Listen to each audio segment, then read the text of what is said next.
Good afternoon, everyone, and welcome to the Grand Challenge. I'm Kevin, your MC for today. We are very honored to have you all here. To kick off today's event, we would like to invite Associate Vice President, Executive Director of the Bilingual Education Program, 李月亨 Lee, to give the opening remarks. Let's welcome 李月亨副教务长. Okay, thanks everyone and thanks committee to join this event. And I'm Yue Heng Lee, professor of the Department of Aeronautics and Astronautics. Also served as the executive director of the bilingual education program. Okay, so we are so excited to hosting this grand challenge. Okay, and Taiwan SDG program. Okay, and poster, right? Poster English competition. Okay, so I'm not sure, probably not all of you understand about SDG. Okay, SDG stands for the Sustainable Development Goal, and it was adopted by the United Nations in 2015. They aim to tackle with some global pervasive issues like the poverty, climate, Asian, health, or education. Okay, and we are so happy to receive very outstanding words coming from how many? 150 teams from the 41 universities across the Taiwan island. Okay, and I think committee also very impressive by your brilliant works, and also you kind of provide a pretty brilliant, outstanding thought through the video, through the poster. Okay, so today I'm happy to introduce our committee group. Okay, so the first one is Associate Vice President from the National Central University, Professor Wang Lilong. And the former Ambassador of the Saudi Arabia, Dr. Zheng Shengping. And the Professor Cho Mei Hong from the National Taiwan Normal University. And distinguished Professor Zhou Lianli from the National Yangming Jiao Tong University. And because we separate the two groups, here is a graduate team and the undergraduate team on the second floor, and they have the four committee. Okay, the first one is Dr. Lin Zhijie from the Industry Technology Research Institute. And the other one is a researcher, Dr. Xie Weidong from the China Steel Company. And next one is Associate Professor Dai Shou Huang from the Southern Taiwan University of Science and Technology. And last one is a distinguished professor from the Professor Lin Hong-ying from the National University of Kaohsiung. Okay, so that is all our professor. I'm so looking forward your outstanding masterpiece presentation. And I know because a lot of committee told me they are pretty struggle to grant your work because those works is pretty brilliant. And he makes the decision. Okay, make the decision pretty hard. But I believe today you're going to bribe with us, and we spending your works. Okay, thank you. Thanks to 李月亨副教务长. Now, let's take a picture all together.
I will count from 3 to 1, and when I count to 1, give a good posture and move. 3, 2, 1.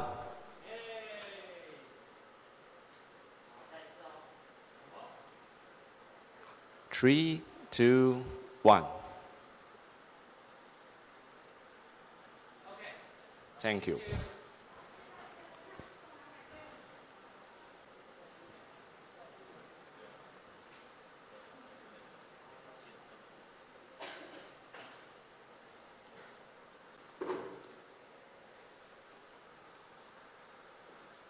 Now, let me briefly explain the presentation procedure.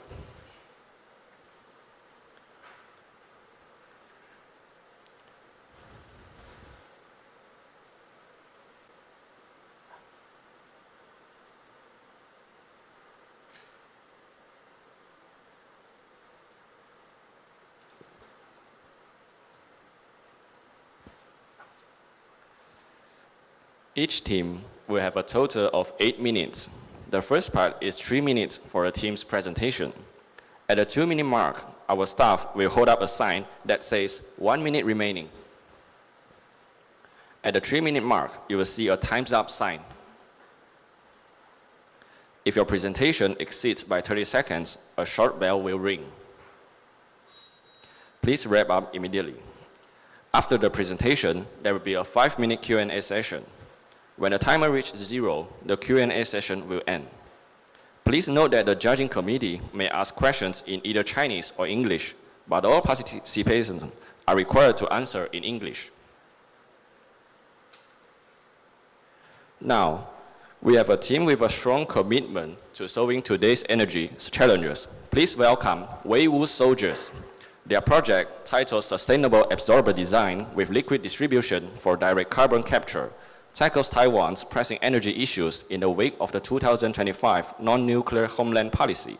With concerns over power shortage, air pollution, and blackout risk, their innovative designs offers a sustainable solution for carbon capture at the source. Let's give them a warm round of applause.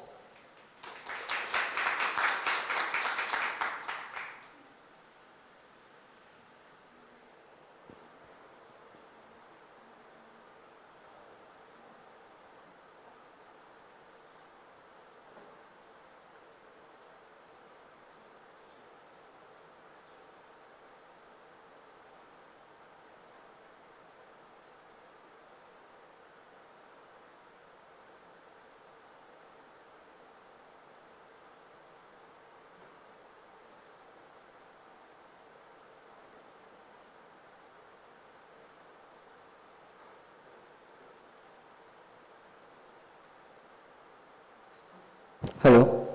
Sorry. Okay. Good afternoon, everyone. I'm Dave, and this is Hugo, and we represent Team Weiwu Soldier. We know that the carbon levels are a growing concern for everyone. The gaseous industrial effluents are the major reasons for it.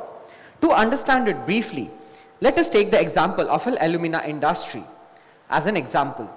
First, we gather the raw materials. Second, we treat them mechanically and chemically, and then we send them to a precipitation tank for further processing.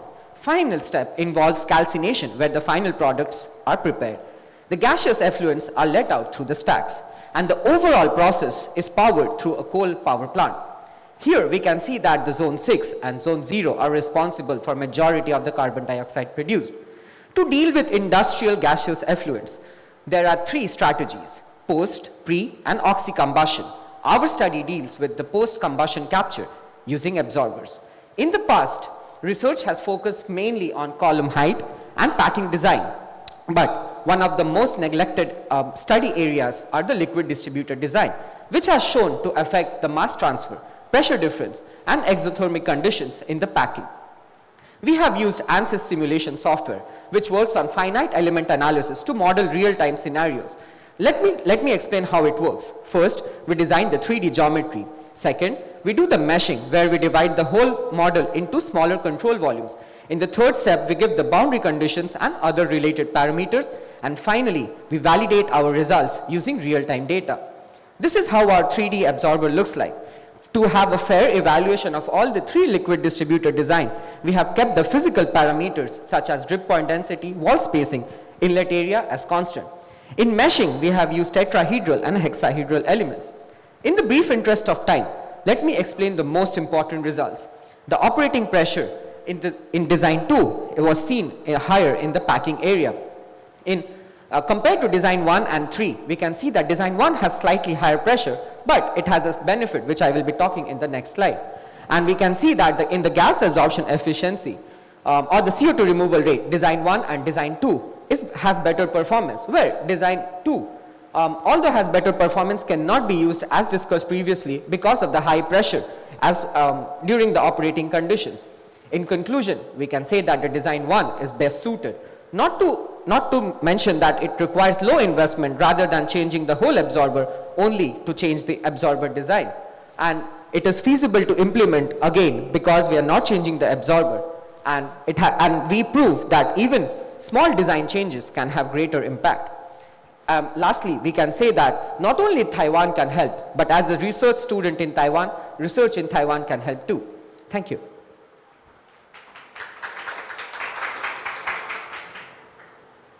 Q&A, right? Thanks for your talk, and I'm curious about how you define the boundary condition and why not using hexahedral for better accuracy calculation. Thank you. Thank you, Professor. That's an interesting question. Oh, sorry.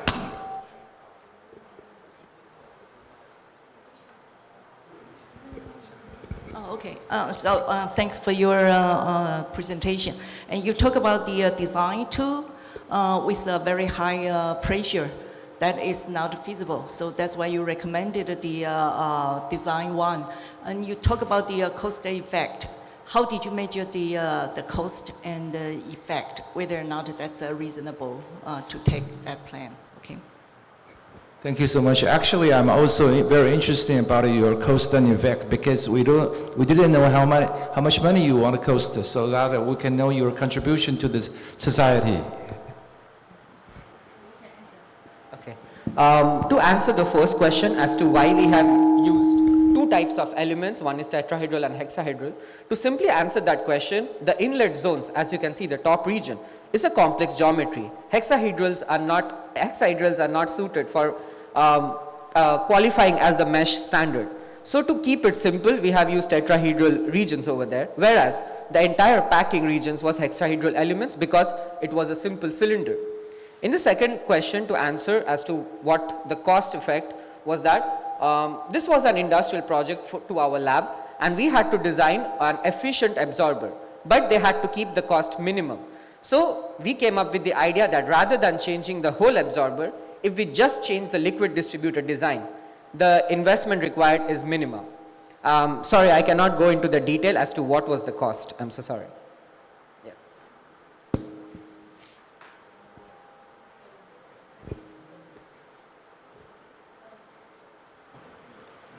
好，那我现在用中文问，那我想希望就是台湾的同学可以回答哈。那我想请问一下，你觉得，刚才有提到说台湾可以帮忙，那台湾的研究也可以帮忙，那你觉得台湾的这个研究它怎么可以去推广到其他的国家去？谢谢。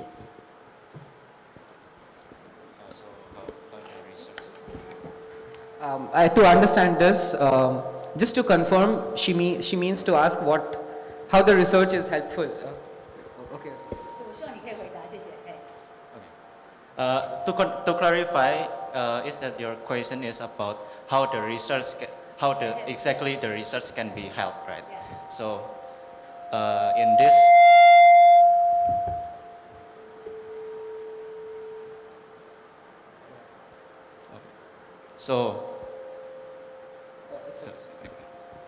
To clarify how the research is helpful for Taiwan, right?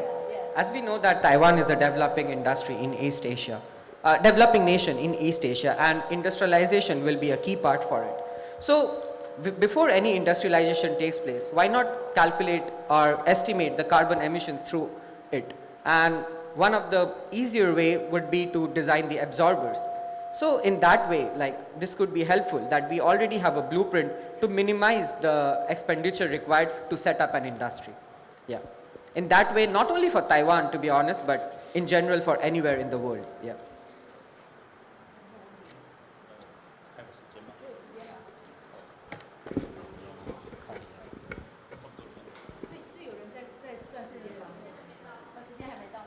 So I would like to ask, because the geometry are symmetrical, right? But the result looking not that symmetrical. Can you explain? Maybe your next few pages, you have the blob in the result. They are all symmetry. Yeah, there's a blob, but why they are all symmetry, but they will give me the asymmetry result? Thank you.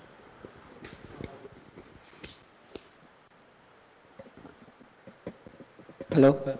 I'm sorry, I'm not clear what the symmetry means. Like, to analyze the result, we can see that this is a 3D geometry. So what we do is like we define a plane passing through the center of it, and that's a 2D plane. And on that plane, we check the variables such as pressure or CO2 mole fraction, something like that. So I think that's what symmetry means. Like, I'm so sorry. Yeah. Right? Inlet Yeah. symmetry and the geometry is a symmetry. But the previous one, you got a kind of different shape. mean Yeah, that the area? different shape. Oh, yeah, This that's should what, be kind of, gradual. yeah, gradient. like the other two designs, right? Yeah. So that's the reason that we suspect that design 2, but particularly for design 2, there is some problem where the gas, actually that's the inlet for the liquid and the outlet for the gas. So we suspect that the liquid and the gas momentum is not actually exchanging. If we have looked at the video, like we have, we have explained it in the video. Okay, thank you.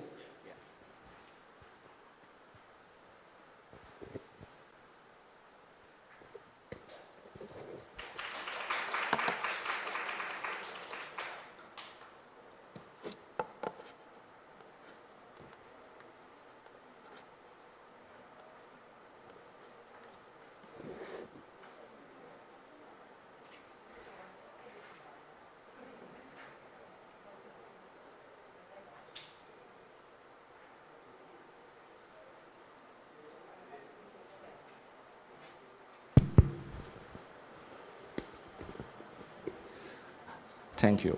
Up next, let's welcome Team NanoSpark with their cutting-edge project titled Wearable Thermoelectric Innovation for Sustainable Remote Healthcare.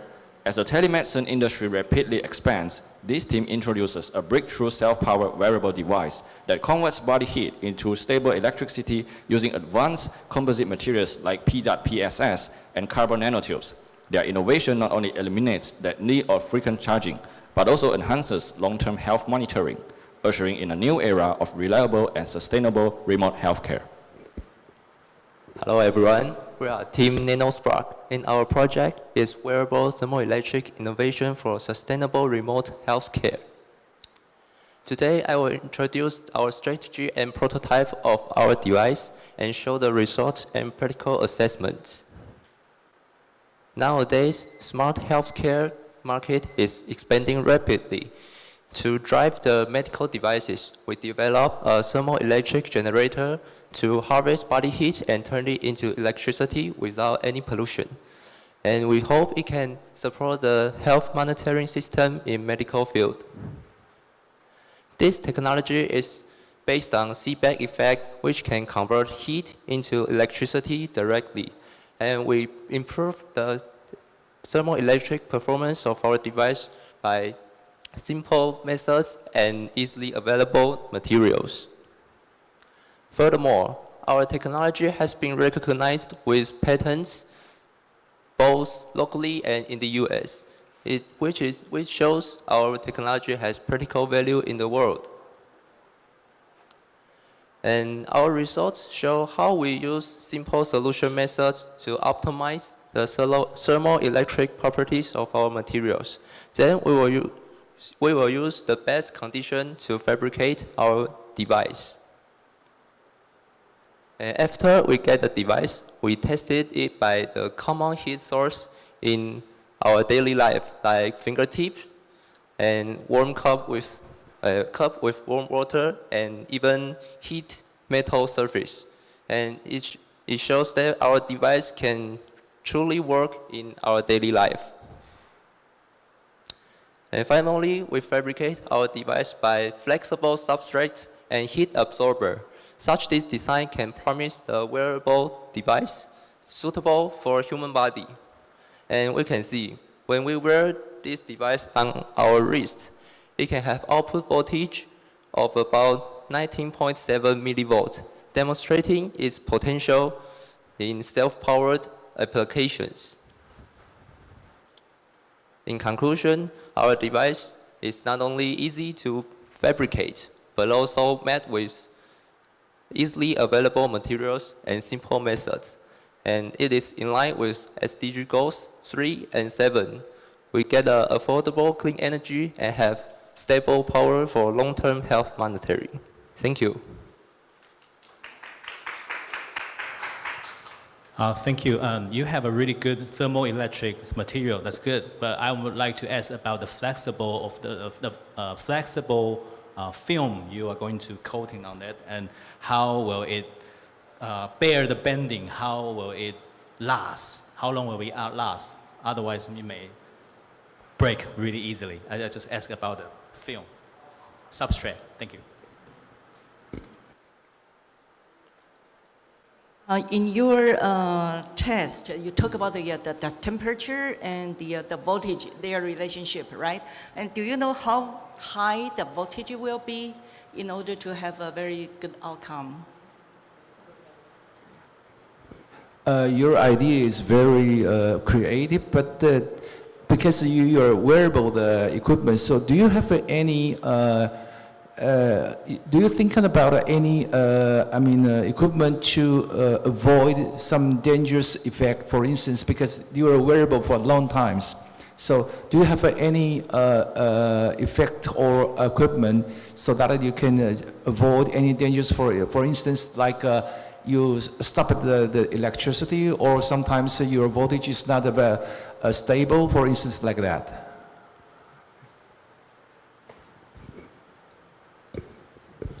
我想要知道，就是说，你觉得这个研究它最重要的那个社会影响会是什么？ Okay, first we call our coating, and first PETR-PSS is a polymer materials, and it is a solution. So we can use solution process to make it like drop casting. We use drop casting to make the films. I have the practical. This is our device, and our materials is made by drop casting, and because it is polymer, so it can really bending, and it will not be damaged. So it can use as a wearable materials. That's really okay. And our temperature and voltage, we have coefficients. In feedback effect, it has a parameter. We call it feedback coefficient, and it is voltage difference over temperature difference. We can, and it is a number like this. We can use it to predict how much voltage we will get under what temperature difference. And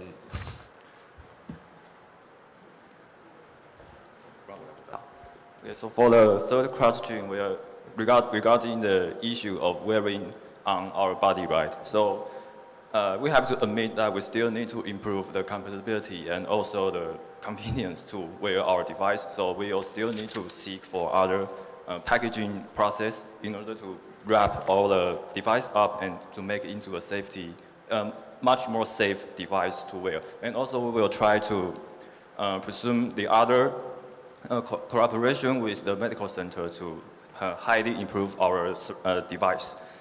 And for the fourth question, we think that because nowadays the safety body health issue is become more and more important because we have more elder people these days. So we need to monitor those people's health every day and every time. So we need to find out a practical way to power those devices. And we believe that our thermoelectric film can generate the power by only our body temperature and the temperature outside our body to make the temperature difference. And we believe this temperature difference is already enough to push the monitor device. Thank you.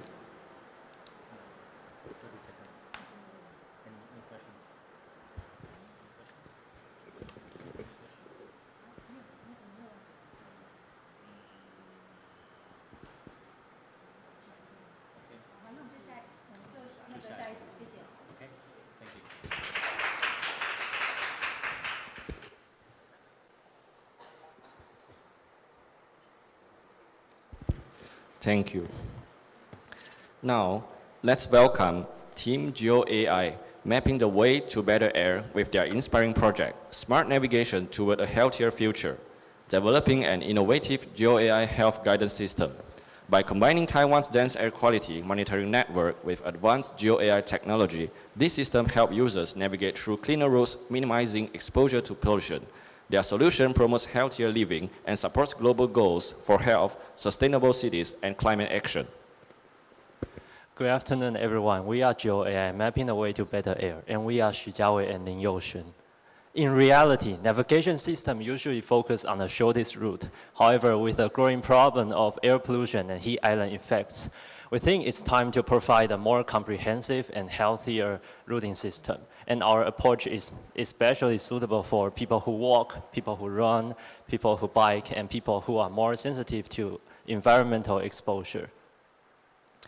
Recently, Taiwan shut down the last nuclear power plant. This may lead to the higher proportion of thermal power generation. As a result, now it may cause a more serious air pollution. So under this circumstance, instead of using face mask or air purifier, we think providing a more lower exposure routing while commuting is a more fundamental way to address this issue. Our work supports the United Nations Sustainable Development Goals. By reducing pollution-related health risks, we support SDG 3. By promoting healthier mobility options, we support SDG 11. By encouraging environmentally responsible urban behavior, our goal aligns with SDG 13. By applying GeoAI for smarter infrastructure, we support SDG 9. This is our methodology of the study. Simply put, by using spatial analysis and GeoAI modeling, we generate estimation map of 3 environmental indicators: PM 2.5, NO2, and temperature. By linking the road network of Taichung City and these 3 indicator generation map, we can now input 3 indicators as the weight of the routing system. Now we can generate the route with lower exposure. This is the interface of our routing system. Audience can scan a QR code for the experience. So on the left side, users can define their start and end address by typing or clicking on the map, and also define their weight of 3 indicators and the transportation mode. After computing, 2 routes will appear on the map. One is shortest path, the second is comfort path, lower exposure route. And on the left table, the comparison of results of 2 routes will appear on the table. So to sum up, our study has some achievement, including innovation, environmental engagement, policy support, health equality, and scalability. So together, let's navigate to a healthier, smarter, and sustainable future. We are GeoAI, mapping the way to better air. Thank you for listening.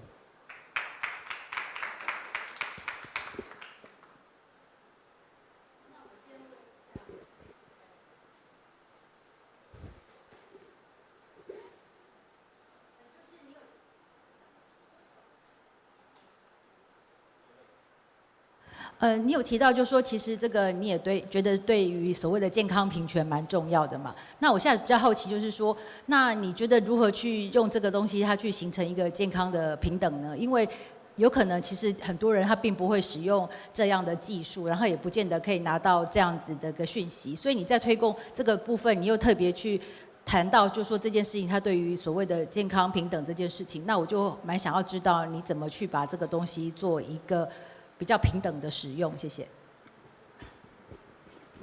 My question is about the resolution, because as far as I know, the detect station may vary in different maybe kilometers, but your distance may less than 1 kilometer. So how do you fix this problem? Thank you. Thanks for your presentation. And my question is, you talk about the weight selection with the environmental factors. How did you weight them? Based on what? And what the role of AI play in your modeling construction? Yeah, actually, my question is very similar to second judge. You know, the polluted degree sometimes will changeable from time to time. For instance, in the morning, when you start from Taichung, okay, let's say Tainan. When you want to go to another place, which is your distance maybe need 2 hours, when you arrive that place, the polluted degree already changed. So how do you, to avoid this kind of side effect, you can say that, or you can have some additional design for your idea, for instance, like that. So first question is about health equality. So according to our research, our approach is especially suitable for people who are more sensitive to environmental risks, exposure. So people with breathing or lung conditions, they can use our system to address this issue because they cannot breathe too much air pollution like we do. So that's our goal of the health equality. And maybe in the future we can cooperate with government or with their apps development or something else to promote the equality things. And for second, resolution, our GeoAI method applies for the land use regression. That means by combining the EPA, MOE stations, their measurements, and the surrounding land use, like road network and NDVI, land use characteristic and methodology database, we combine them and to see what's the relationship between the surrounding land use and the measurements concentration. And we get the model. So this model records the relationship between them. Now, we use this model to model every place, not just the station part. Outside the station, we also use GeoAI model. So now we can provide a whole estimation map of the research area. And the last question is, okay, so for the time, our system is now only provide for people who walk or bike. So we didn't consider people who will drive or bike for over 2 hours. But according to our goal, the prototype will now upgrade. We're trying to upgrade it to maybe in the middle of the driving or biking, the route will automatically change. Yeah, because we have AI models. So now, maybe we need to update while they drive, while they walk, every minute. So the route will change during the time they commute. Yeah.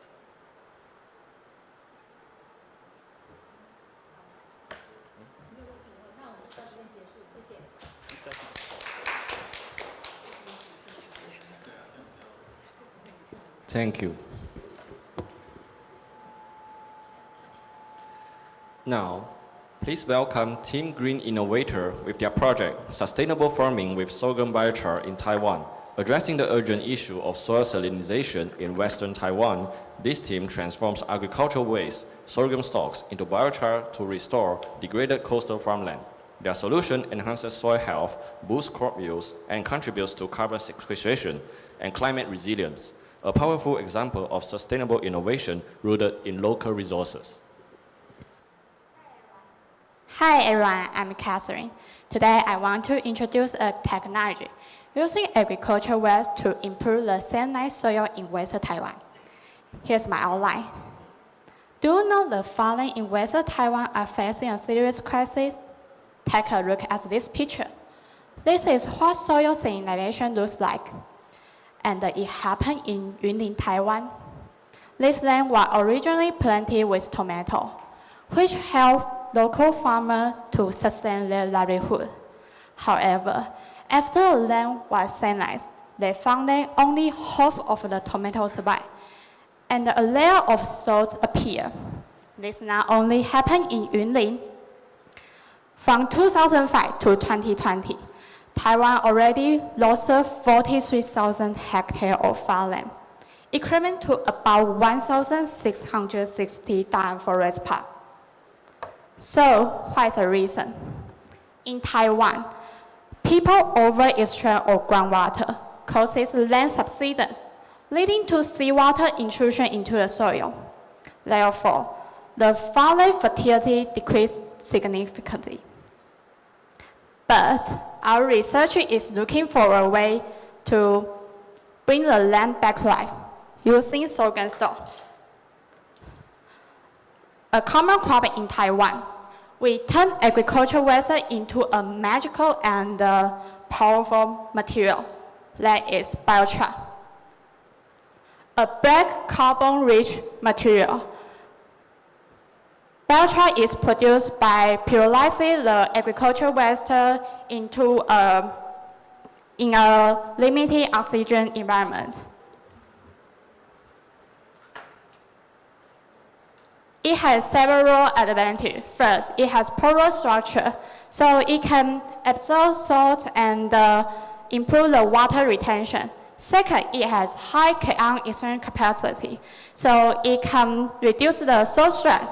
Third, it has stable structure, which means it can lock the carbon in the soil for a long time. According to other studies, the half-life of a biochar is as long as 100 to 1,000 years. Using sorghum biochar not only improves the soil salinization, but also improves several goals of SDGs, achieve a win-win situation for the environment and the economy. So why don't we use it? Thanks for your listening.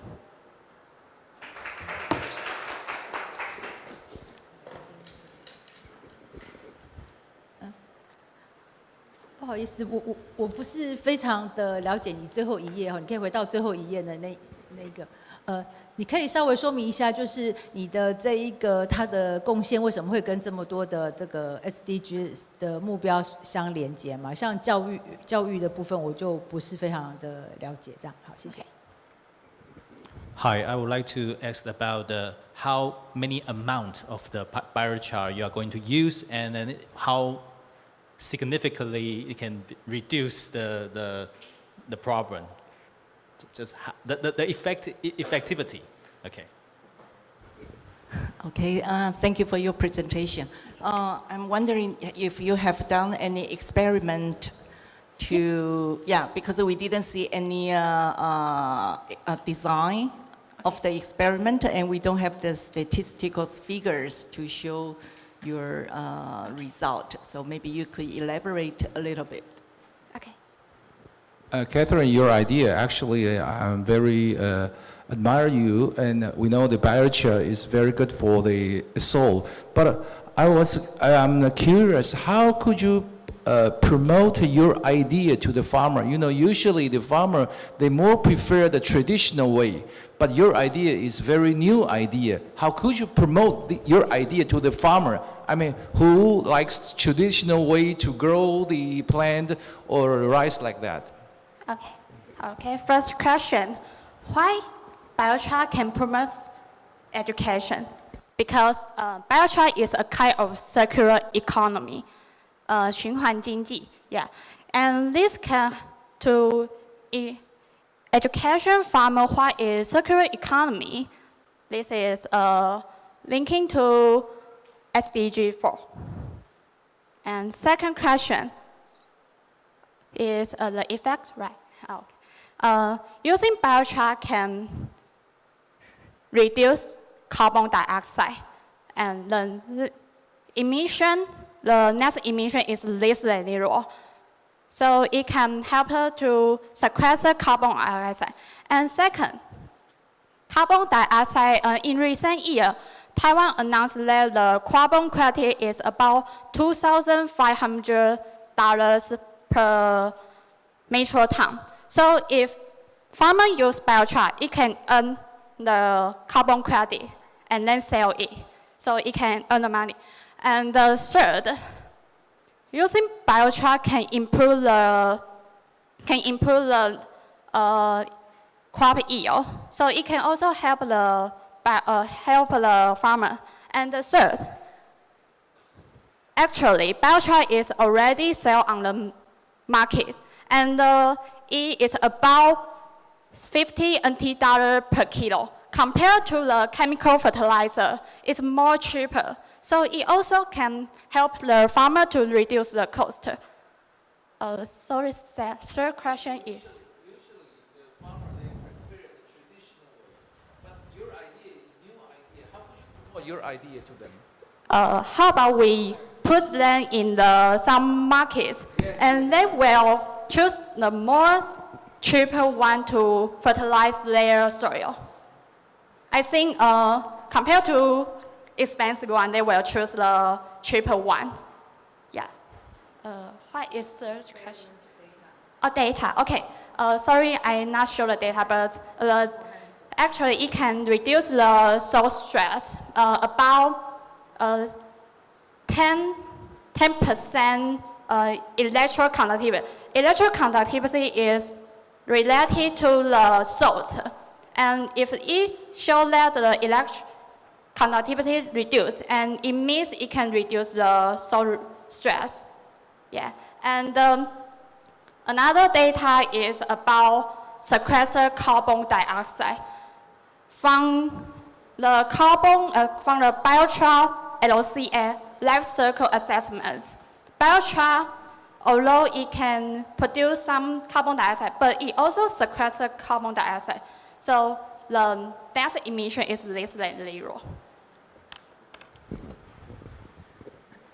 就是刚才我们有稍微讨论到，就是说我们要怎么去推广它嘛。Yeah. 那你有没有想到过说，其实你可以跟一些，例如说民间啊，或是跟一些政府部门的不同的单位可以去合作，或是说可以跟一些，例如说商业的机构去合作，然后让你这个概念更可以推广。Yeah, maybe we can promote it further to the government. And actually, I have already gained the 专利. So, yeah. Yeah, thank you. And it also can promote it to the market and also promote it to some school. Yeah, Okay. Thank you. Okay, thank you. Thank you.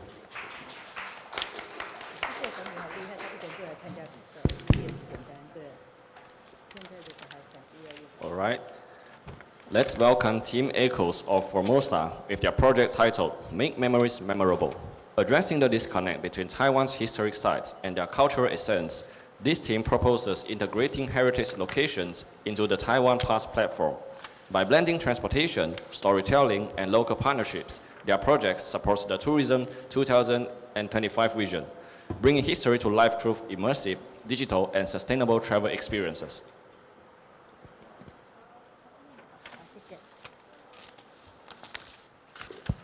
Hello.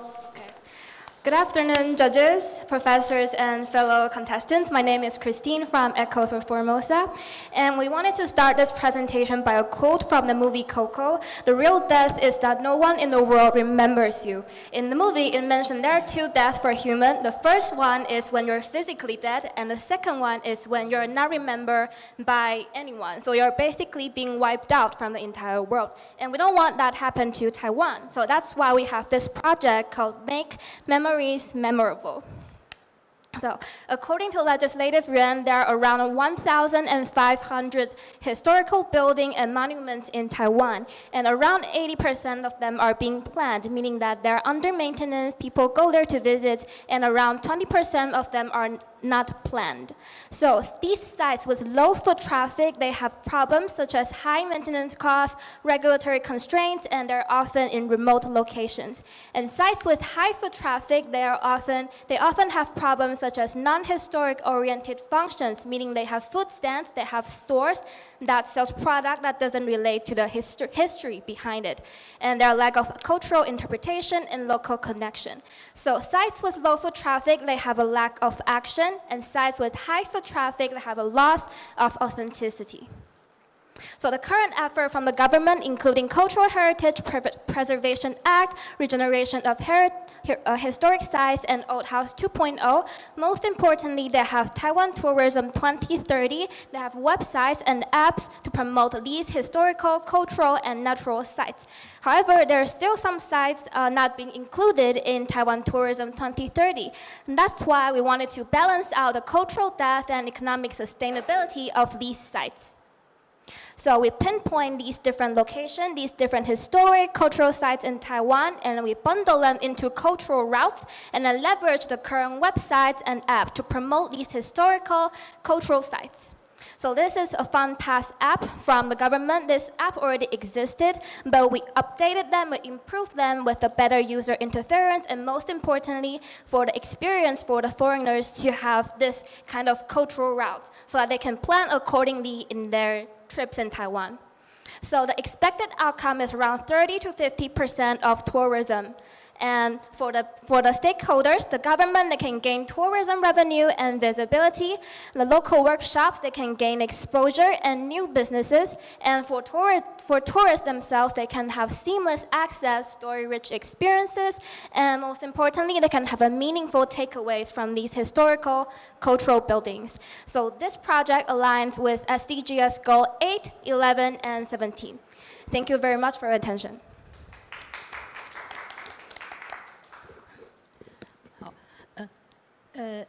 OK， 其实那个文化资产在台湾是一个还蛮复杂的议题哈。那你刚才前面也有提到，就是说，事实上有很多部分是，它其实也是还蛮缺乏一些就是文化诠释者，然后，对，就是它也很难就是被大家看到。那你觉得你的这个设计，它如何在文化诠释，还有是在说故事的这个丰富性，还有就是在这个部分，它要怎么样透过你的那个方式来加强？谢谢。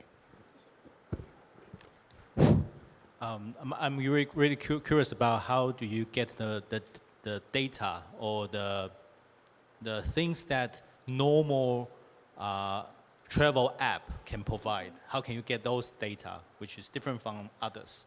Thank you.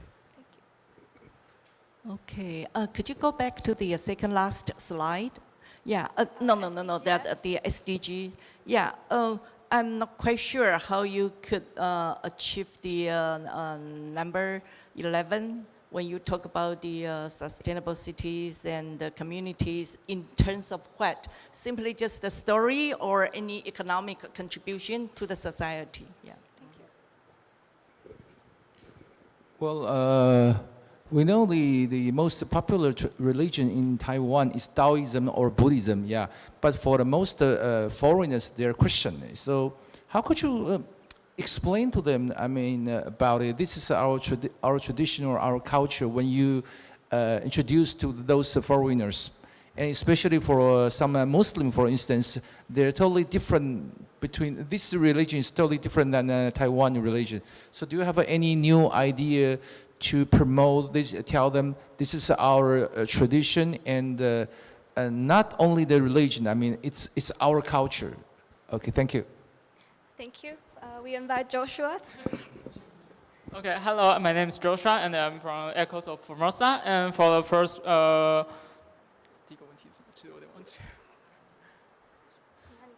okay, so for first for the data, all the data we are come from the tourism administration, and so we will get the how the person they act like like they come to hear what they're going to buy or which place they like to go. Every data is from the tourism administration. So I think they can make us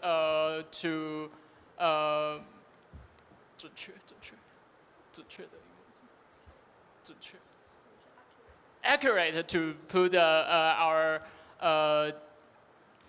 route, our thing, or what our.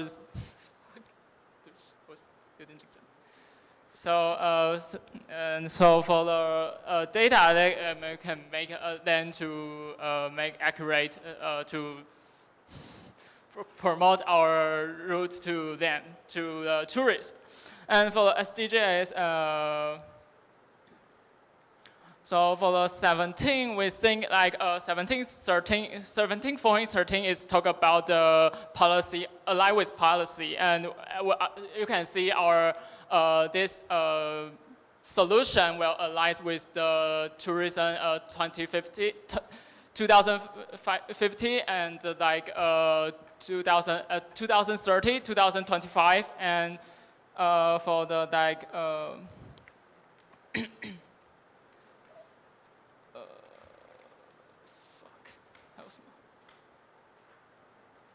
And so like 17.15 is talk about the policy to lead the sustainable tourism. Yeah.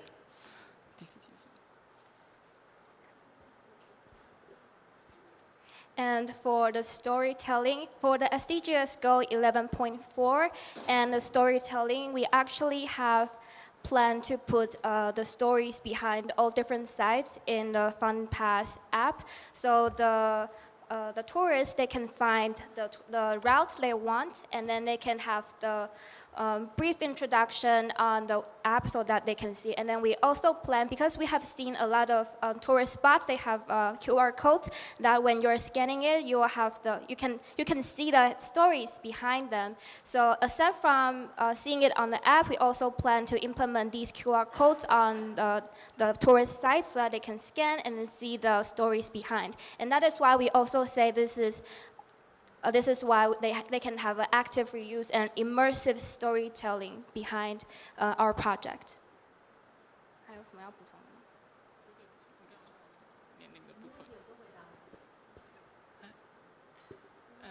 Maybe we can talk about like you can see this pie chart, and this data is from the tourist administration, and we can see the 20 years old to 49 years old is the Time's up. our Sorry. main. Time's up. Thank you.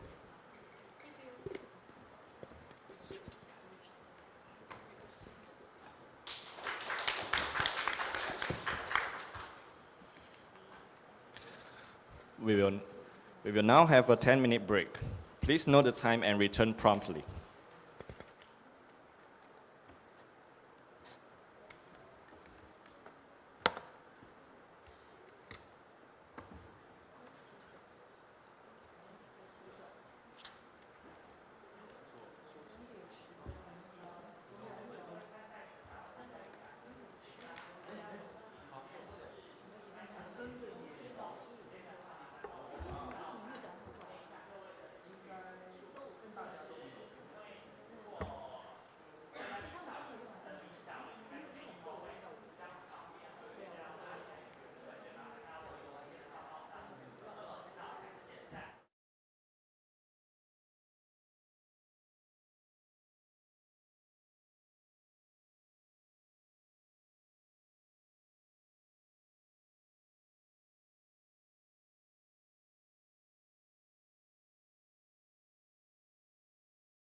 We will be starting the second half of the competition shortly. Please return to your seats as soon as possible. Thank you for your cooperation.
We will be starting the second half of the competition shortly. Please return to your seats as soon as possible. Thank you for your cooperation.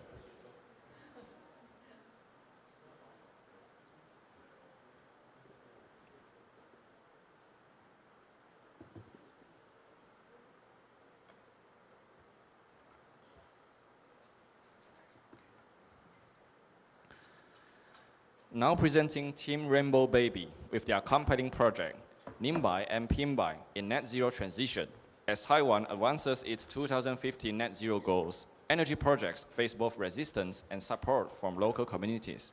This team dives into the social dynamics behind opposition and acceptance, exploring how perspectives evolve and how policies can bridge clean energy goals with local realities. A timely study rooted in justice, sustainability, and inclusive transition. Hello everyone, our topic is Nimbai and Pimbai in net zero transition. This is our agenda. In 2022, Taiwan announced its pathway to net zero emission in 2050. The energy transition is the most critical part of all strategies, contributing half of all emission. While we call it green energy, its development is not always simple. This is a phenomenon called "not in my backyard," also known as Nimbai, which means opposition by the resident to a proposed development in their neighborhood. At the same time, we also see cases of police in my backyard, also known as Pimbai, where residents look forward to a community development. I want to take you to Fenglin Township to understand these competing forces. Fenglin has 30 cases with over 1,007 hectares of solar power station processing. Shenfeng was approved to build a solar power station in Fenglin. However, when the company inspected the site in January 2019, the township office said they had never been informed. At the residents' conference, people were worried about the animal habitat, light pollution, and the loss of farmland. They were also fear about land pollution. The company changed its strategy to convincing the resident, promise annual compensation, job opportunity, and reducing environmental impact. The promise divide the community. Some saw the job opportunity bringing young people back to the town. Others point out that other companies broke promise in the past. In the end, 19% of attending support the project. However, in 2021, a second company, Xinren, planned to build another solar station. They had a public hearing early and promised a better offer, but this time, the community answer is no. The resident has now seen what construction of a solar station looks like. The opposition was beyond pollution. It was about identity. Residents argue that cutting down trees will destroy the very value of Fengling, which means forest in Mandarin. The government should focus on developing rooftop solar instead of destroying forests. The struggle in Fengling is not an isolated case. It happened all over Taiwan. So what can we do? Researchers and residents have come up with a few key points. The first is greater transparency. Provide clear information about project location in the early planning phase. Smarter planning. Avoid building in ecological sensitive core area and reform environmental impact assessment law. Junior participation. Allow indigenous community to participate early in the process, rather than just being asked to vote on a finished plan. And accountability. That's our presentation. Thank you.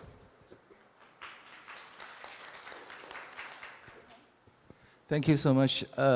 Your case about Shenfeng and Xinren, which is amazing, and you also in your conclusion you give us some suggestion how to avoid the NIMBY case, and which is. But I was wondering that. You know, usually in the reality, sometimes we are very difficult to estimate how many people in this area. You know, sometimes when you say you want to give them the compensation, then a lot of people, even they are not staying in this area, they will come to say, I am living in this area and you should give me the compensation. This is what we met in the previous, in the past. So do you have any ideas so that can confirm how many inhabitants or how many people live in the area to avoid the, sometimes the company, they can pay such big, compensation for the people. You know what I mean? Yeah, thank you. Okay, thanks for your presentation. And I have two short questions. The first one is one from National Taiwan Normal University, the other one from Chengkong, right? Both of you do not live in the east coast of Taiwan. So first of all, why did you choose that topic? And the second one is, what do you expect the indigenous community contribute to this plan? Why you think they are important? Thanks for the sharing, and I'm curious about the applicability. So this case apply for these two cases, and other place may has totally different situation. So what can you comment about the applicability of your research? Thank you. 我的问题其实跟那个邱老师有点像，就是我不是很明白，就是说如何从凤林的这个案例，它去推到就是台湾在面对这些不同的这种经营转型的过程里面，他们怎么去思考跟面对？那我们也知道东部跟西部它可能是有非常大的一个不同哦。那我不晓得就是你们在去分析这个案例的时候，有没有去把这个就是区域上的那个差异把它放进来做讨论？那以及就是说最后透过这样的议题，其实你们想要表达的是跟永续的关联是什么？谢谢。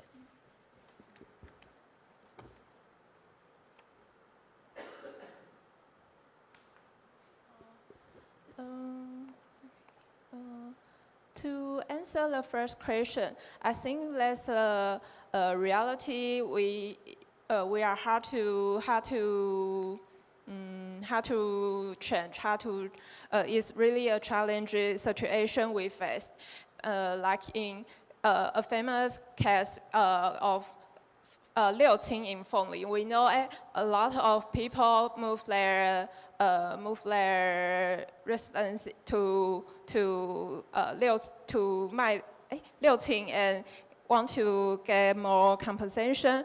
But in this, so that's about our suggestion. We think we should have smarter planning.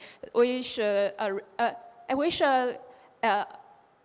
great transparency, we should ask local people in the early planning phase, or we just provide a compensation and then people see the benefit and then they come back to, move back to maybe their hometown or where their family lives. I think it's more about if you plan earlier and we can have more conversation and discussion with the local people, and then we can know what they really think, what they really care about. Like in this case, although they agree on the first solar station, but they see the really construction can destroy the value they care about. So they even they provide a better compensation, but that's not the real thing they most care about. They are more care about their lifestyle, soul city lifestyle, and their facade and their identity about their homeland, their relationship with connect to their land. That's what they really care about. So even you provide a better compensation, they may not even agree. Okay, so could you repeat again the second question? I forgot. About the second question, why we choose the cases in the east side, because I live in Kaohsiung, Dasu. If you notice the news these 2 days, you will see in Dasu there are lots of solar power stations too. But there is no some research about Dasu, so we choose the same case in Fengling. And the news is that the mayor of Kaohsiung just announced this morning that it will ban the grounded solar power station in the future. I think this is the social priority. What's the third question? Sorry. Accountability.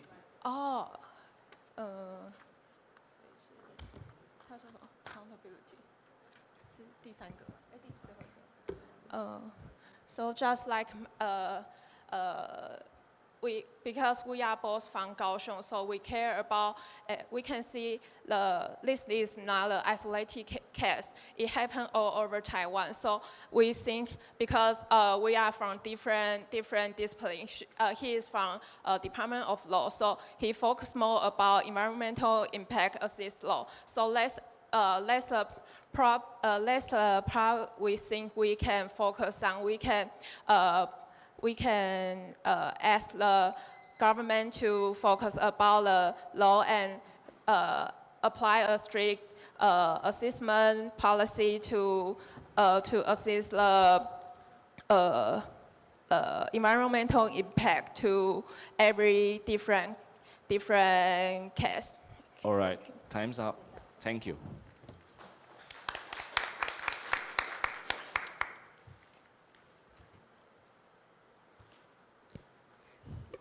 Now, please welcome Team Sun Futures with their project, Chasing Sunlight Indoors, Rethinking Food Drying for a Sustainable and Hunger-Free World. In response to the limitations of traditional sun drying in Taiwan, this team developed a full-spectrum artificial sunlight drying system that enhances food safety, quality, and efficiency. Through community engagement and policy advocacy, their innovation supports food security, rural resilience, and sustainable energy, advancing multiple UN SDG goals. Good afternoon, ladies and gentlemen. Ni hao and namaste. This is Pratik Nai from India, and I'm studying at National Pingtung University of Science and Technology. Today I'm very happy to share my talk on artificial sunlight drying, how we can replace the open air sun drying to artificial sun drying. So let me introduce, like in Taiwan and in India also, like food drying is a very common and very traditional methods. How we can food drying without sunlight. So here I have some products like radish, dry some fruits and vegetable in Taiwan and India. So in Taiwanese farmer used to like use the sun drying. But as we know that in Taiwan, unstable weather, rainy condition and typhoon almost. So the farmers cannot use the open air sun drying to dry their products. So what's the problem? We need a larger drying space and the unpredictable weather and the insect and we cannot remove the proper moisture. So so we visit some farmers and here also we how we use the open sun drying in India also. So we used to have many products and drying vegetables and fruits by using the sun drying. So as we know that in Taiwan, we have like always unstable weather. So that's why we are replacing the sun drying to the artificial sun drying. So here I have some process like how we prepare like fruits or vegetable for this open air sun drying. So we visit some farmers in Neipu, Pingtong, nearby some village. So we can identify the real problems and we can work on the real solution. We just don't want to publish the papers and we cannot like support the SDG in that way. So we work on the real problems and it's not a hypothetical results. It's like a real solution. So we prepare like samples and contacted the Taiwanese farmers. So what's the solution? So the solution is full spectrum artificial sunlight drying. How it works? Like, so we have inside the artificial sunlight lamp. So we can reduce like temperature and we can use any time. And it's a closed system. So even we can use outside. And it's supposed to zero hunger as a food security, clean affordable energy, and the goal number 8, decent work and economic growth. So here is a step-by-step action plan like design for food safety and field testing. So this technology we already like transferred to the Taiwanese farmer. So this technology also can be helpful for the India and Taiwan to support the SDG goals. We have some key findings. So here is the beauty of our research is we reduce the drying time from 270 minutes to 200 minutes. If we use the sun drying, we need to spend 270 minutes. And if we use the artificial sunlight drying, we just can finish by 200 minutes. Here we can see that we use sun drying 270 minutes, and if we use the artificial sunlight, we can finish in 200 minutes. Okay, so here we have some the real sample, how it look like our real sample, sun drying and artificial sun drying as compared to the open air sun drying sample. Okay, let me conclude this topic. So how it's going to support the SDG, goal number 8, we can enhance the farmers' income stability, we reduce the food loss, and we also promote the clean energy by using 270 minutes to 200 minutes, and also it's increased the 1.3 the drying rates. Thank you so much. Hello, Namaste. You just mentioned that this idea already implemented in the Indian? Now we're going to transfer this because we just like no, I mean the idea which you mentioned, the indoor already implemented in the India now currently. Could you tell us in which area or which city or which county already implemented in India, because we are not very familiar about your country. It's like in Eastern India because they have like. I'm sorry. Okay, thanks for your presentation. You talk about the clean energy. Why the solar energy is now clean? Okay, because you are proposing another one, right? And that's the first question, and the second one is the 70 minutes reduced. So if we have the sun for free, why don't we just use it? I mean, it's very simple, but I know you have your answers. Yeah. Hi, I would like to ask about what's the difference of the actual driver or what like in conventional driver and the artificial sunlight dryer. Yes, thank you. Okay, my question is about the taste and the culture, because we know the different countries, they prefer, the food with different kind of way, because they will feel, okay, it tastes good or tastes not good. So I just wonder, how can you use your way to dry food, but Taiwan and India people can feel, okay, it's taste, and I will buy it, I will try to eat. Okay, because I see every food is, the most things is about tasty, okay? Okay, thank you so much for your all questions. So let me answer first. In India, it's like a northeast part, like in like mountain area or somewhere, where it's like no sunlight or always a rain, just like similar weather to like Taiwan. So like northeast India, like Meghalaya or somewhere, yeah. So at such place, we can use like such systems. And let me move to next answers. Clean energy, yeah. Yeah, why it's not clean energy? Because we are using like outside open air sun dry, so there is no indoors or something. So as I'm studying in food science department, so we always like worried about like food security. So if we dry outside, we like have like many factors like dust, insect, or like many even windy conditions. So we like according to the concern of food security, So we cannot use always the sun drying, and according to also like weather conditions. So that's why it's a closed type system. Even we want to use outside, we can use. Yeah, thank you. Different. Oh, different. Yeah, okay, thank you. So the difference is like clear here. We cannot use the open sun drying. We cannot use like all season. And the first one is the artificial sunlight drying. We can use anytime, even rainy condition, even unstable weather. Sorry, I'm asking the difference between the conventional dryer and your like Conventional like mechanical dryer or somewhere. Yeah. It's consume like more electricity, and this also like save energy, because even we can replace with the like we have like temperature, like not a temperature, but like lamp. We can control the lamp, like artificial sun-dried lamp. The inside lamp is like made of mercury-free metal halide. So it will like save energy, and we can also like because that is depend on electricity. We cannot use like outside in the farm, but this we can use like in outside farm, and also cost effective, because not every farmers can have such like cost effective drying treatments. Yeah. And about your quality and taste, as I said, like in food science, the last end parameter is like sensory evaluation. So after every product we research, we have sensory evaluation. So we are like farmers, students, some professors. So they evaluate our sample. That's why I show some picture here. So we can see the colors, we can see texture, the food quality. So according to the like, we can differentiate like sun drying and artificial sun drying. So we have evaluated the sample, and also farmer will also say, oh, this quality is better as compared to sun drying. Yeah.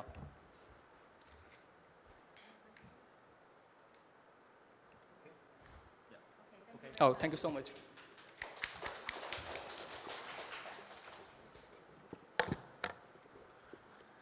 Next, please welcome team 神奇海绵绵延不绝 presenting their project Zero Waste X Energy Saving X Sustainable World. Inspired by the water mangrove Candilia obovata, their innovative bioenergy sponge system combines solar-powered seawater desalination with electricity generation. Designed for simplicity, scalability, and sustainability, it offers nature-based solutions for clean water and energy, especially in coastal and remote regions, a powerful step toward climate justice and circular economy rooted in Taiwan's rich nature heritage. Good afternoon, everyone. We are the magic sponge from the National Taiwan University. In this project, we propose to fabricate the plastic with nature-inspired material. This is called the magic sponge, which can provide the core energy production by the solar-driven energy systems to attain the 2050 net zero carbon emission. So first, water is the critical resource for a human. Moreover, we use the electricity to exchange the clean waters. So this will induce the climate change. As a chemical engineering backgrounds, we observe nature water recycling, solar condensation, and evaporation by the sun. We also want to make nature-inspired plant, mangrove-like the materials. This is an opportunity to do the electricity and the water generation. So how do we do it? In the material science, we generate the waste plastic a lot, and each of us is the 52 credit card worth each year. So we developed the lightning-derived microplasma system. This device can do a reduce, reuse, recycle, regeneration in the one system, from the plastic to a new material sponge. So this sponge is shape controllable and also light to bring every year to do applications. So the spatial material matrix under the one sun powers, the material sponge reach a temperature of 80 Celsius degree. This is mentioned we can integrate all the property to do an application and device. So we have good new ideas. We can take the sponge in our oceans. The sunlight will induce the high surface temperatures. So this sponge will do the evaporations and also do the electricity generations. So we realize these are ideas.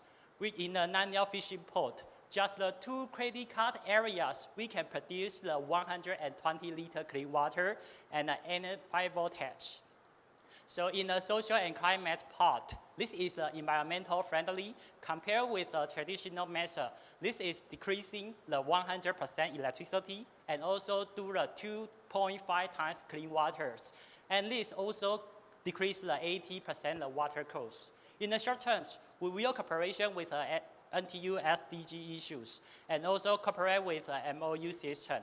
In the long term, we will map the CSR and ESG for a long-term times.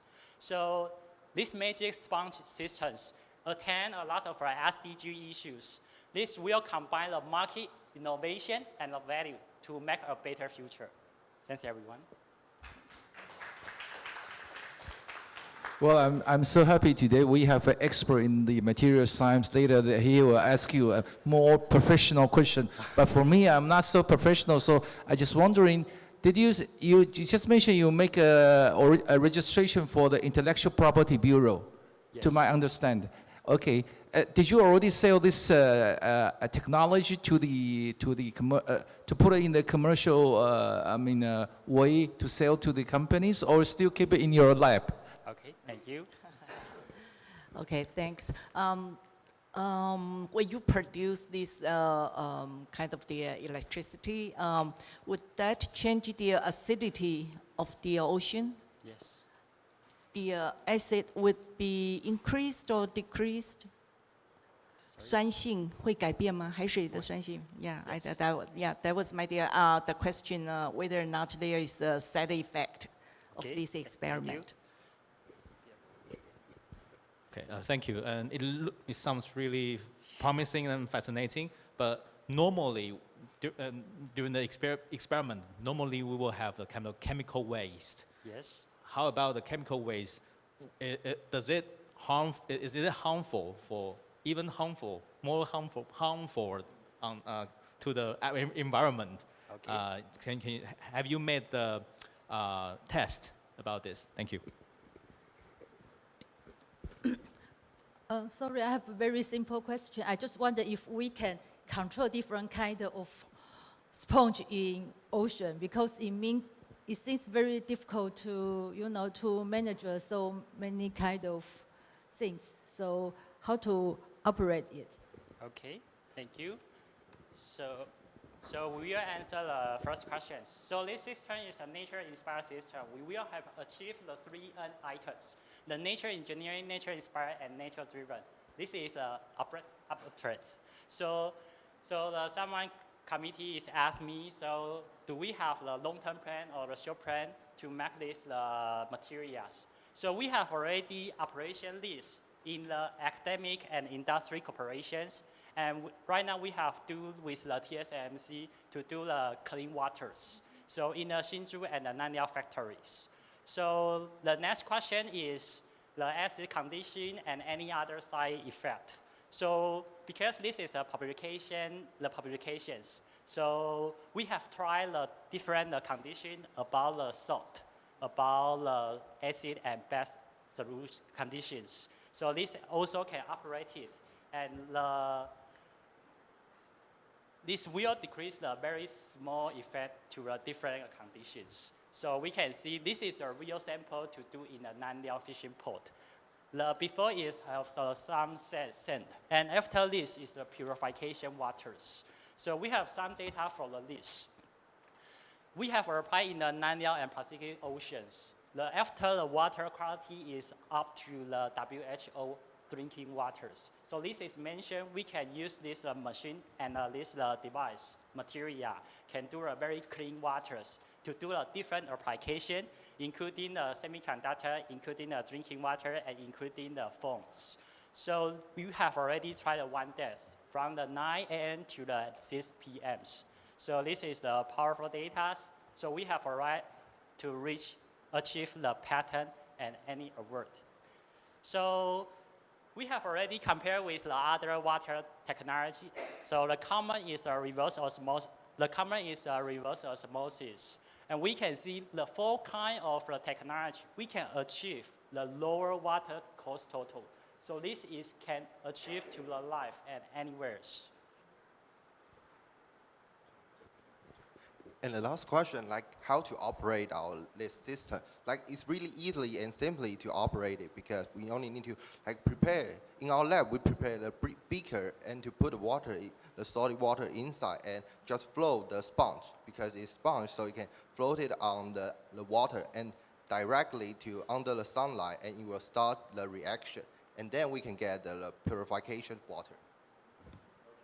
So we have already to apply in the seawater and a high concentration semiconductor wastewater and the foam water. We have tried a different field. So this net income wheel is 2 times. So the less, we have cooperation with another companies, including the TSMC, to do the new material and the new clean waters. So it's the same with the MOU and the CSR and ESG and so on. Thank you. So if you have any question, you can try me. Okay, thank you. All right, thank you. Now introducing Team The Nomad with their thought-provoking project, Sustainable Urban Belonging. As Tainan becomes a rising hub for digital nomads, this study investigates how remote professionals integrate into local work and social infrastructures. By exploring the pathways to belonging and community engagement, the project offers fresh insights into building inclusive, resilient cities aligned with SDG 11. Good afternoon, everyone. So I'm Luc, I'm from Vietnam, and I'm currently PhD student at National Cheng Kung University. And today, I would like to share a very human and unexpected story. It's about digital nomad. They are known for always being on the move. But here, the surprising part. Tainan, a beautiful and historic city in southern Taiwan. It's not exactly built for mobility. The transportation is limited and there's very little English support, and also the digital services can be hard to access. However, more and more digital nomads are choosing to stay here. So I begin to wonder, why? And not just why, I also wonder how do they adapt to infrastructure and institutional constraints in such environment like Tainan. To answer the question, I started to conduct 15 interviews with digital nomads who are living in Tainan from 9 countries. I also use empowerment theory as my lens to understand how people navigate the constraint, gaining the control and reshape the environments. And the finding was beautiful. First, I saw a pattern. Now I cross empower adaptation. Many digital nomads embracing the slower rhythm of Tainan. They find the comfort in its simplicity and also the pace. The second, they didn't just adapt, they actively strategize from using Google Translate to participating in the community spaces. They create a solution for challenge instead of waiting for things to change. And this let me go to a deeper insight, the shift in identity. I created what I call the mobility identity model, showing how digital nomads rooted themselves in 4 layers: digital, spatial, social, and cultural. Together, these 4 layers transform mobility from something fleeting into something sustainable. It's also very important for supporting SDG number 11, sustainable city and community. If city like Tainan want to attract global talents, we need more a better infrastructure and also legal support and more inclusive community spaces. And finally, I just want to say that this project reminds me that mobility is not just movement. It's about meaning. It's about the meaning we find making in the places where we choose to stay. That's all for my presentation. Thank you.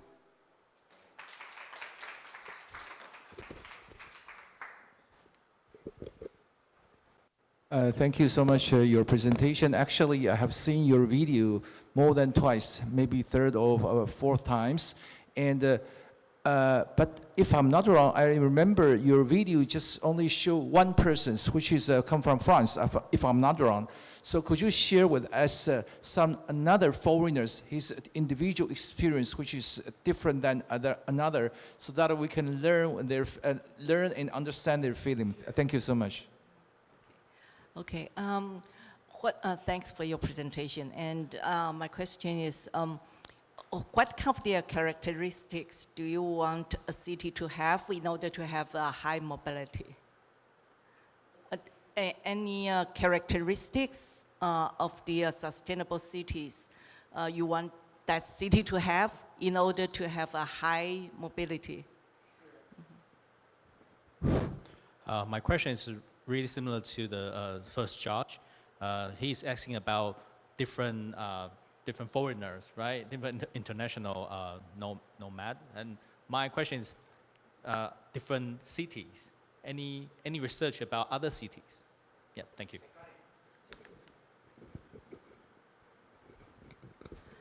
Because Tainan is my hometown, so I'm very happy to hear your presentation. But my question is, because in Tainan we have a kind of problems about bilanguage or multi-language. So I just wonder if any interviewer, they feel the language problems in Tainan. And the second question is about, I hope to know, because you provide the different kind of country of your interviewer, but I hope to know more about their age, their profession, or anything. Yeah, so that's all.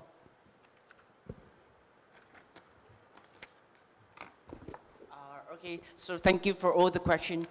First of all, about the question about you would like to know about the other digital nomads. So when I submit the poster, I just get the idea and I hope to get the expected outcome. But after I made the interview and I get the new data, so first of all I use a sense of belonging theory. But now from my advisor's suggestion, I change to empowerment theory. And so that's why we can navigate, we can understand about the challenge and also about the constraint, navigating and gaining the control. So about the other digital nomad, I just in the video I just asked one real digital nomad to become main character in the video, but I still have other 14 digital nomads. They may come from Japan, 2% from Japan, 1% from Vietnam, and 3% from US. And when I interview with them, I have a great talk with great people in the world. They show me that they find a lot of challenges when they live in Thailand. For example, the language barrier. For example, in the street, the sign is always in Chinese, and they cannot find any English there. And also when they also suggest the policy, some policy. For example, they suggest about the Thailand government can give the free Chinese courses, and also for the transportation, the buses. For the buses, they also give give suggestion for the policies that give the English instruction in the buses signage. And for the number two question, so the other characteristic to attract more high mobility digital nomad to come to Thailand. Now I mentioned four suggestion. There's two persons. They suggest that actually Taiwan already they met a lot of structure with the visa policy. Nowadays, Taiwan already provided digital nomad visas, but the regulation is quite challengeable. They ask a digital nomad was required at least 5,000 minimum salary per month, but that requirement is really hard for them to get this kind of thing. And if they want to stay in Thailand longer, they have to strategize by do the visa run. For example, they live here in 3 months and they come back their country and come here again. So that's why it's very challenging. And besides four policy here, because this project is still ongoing, so I still develop and continue think more about more policy, more suggestion for Thailand policy as well. But I think this one also very important because right now Thailand already have the Thailand Nomad Hub, so Thailand government can support them to develop more, to attract more digital nomad to gather into the Thailand Nomad Hub as well. And for the different city because I'm also going to develop this kind of research into my academic paper. So I will compare Thailand to other digital nomad city, like for example, like Ho Chi Minh City and Chiang Mai in Thailand as well. And I also conducted the research in digital nomad in Chiang Mai and Thailand. And for the final question, there are different demographic information. I also conducted about the age, and the age will be from 27 to 45 as well. Sorry, the time is up. Sorry. Thank you.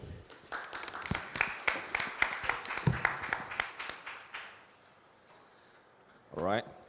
Now, please welcome Team 卫星海洋环境动力研究室 with their project, Spatial Temporal Changes of the Coastal Environment in Northwestern Taiwan. Despite the region's ecological and developmental significance, it has received limited research attention. This study examines long-term human impacts and oceanographic changes to support marine conservation and climate adaptation, contributing to SDG 13 and 14, and offering valuable insights for balancing coastal development with environmental protection. Good evening, everyone. My name is Hao Qianzu, and my topic is investigating the long-term coastal ocean environmental changes in northwestern Taiwan using multi-satellite and reanalysis data. Since the SDGs are the indicators for policy formulation in many countries today, my research aligns with two key goals. First is climate action. By enhancing our understanding of climate variability, this study contributes to more effective climate adaptation strategies. And the second is for teams. By analyzing key oceanography changes to support marine conservation efforts and help safeguard systems health.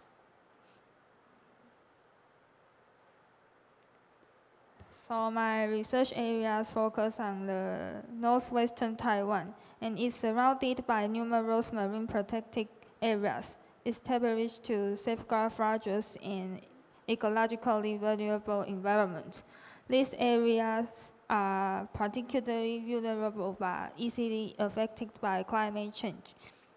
So thus understanding the oceanic physical system is crucial for the protection and management of coastal environments.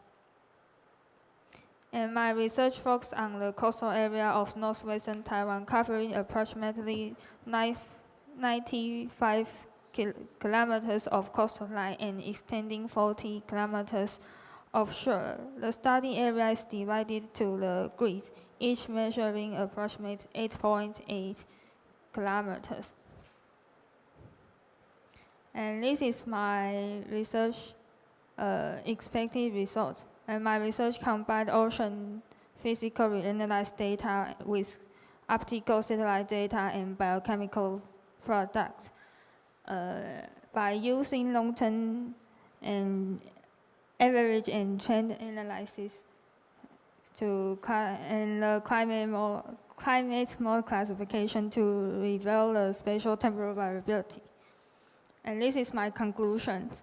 All the results shows that the parameters in this area has increased in trend, especially the sea surface height and sea surface temperature, which increased annually by 0.3 centimeters and 0.02 Celsius. And the result shows the northwestern Taiwan is more affected by the PDO than ENSO. Thank you.